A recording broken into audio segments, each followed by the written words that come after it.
Welcome guys. How are you? Hope you are fine.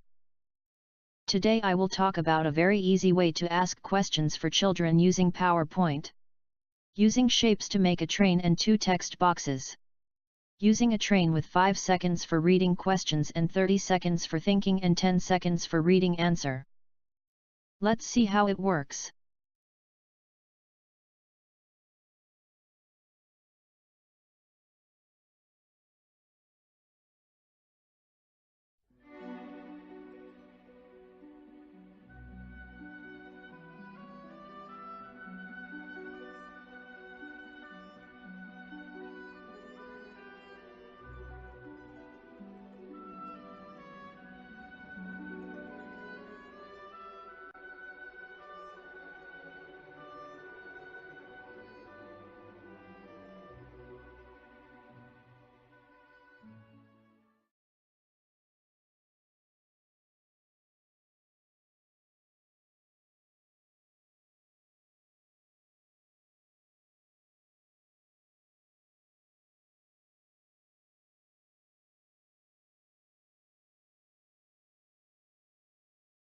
All what you need to do is to write the question and the answer in their text boxes.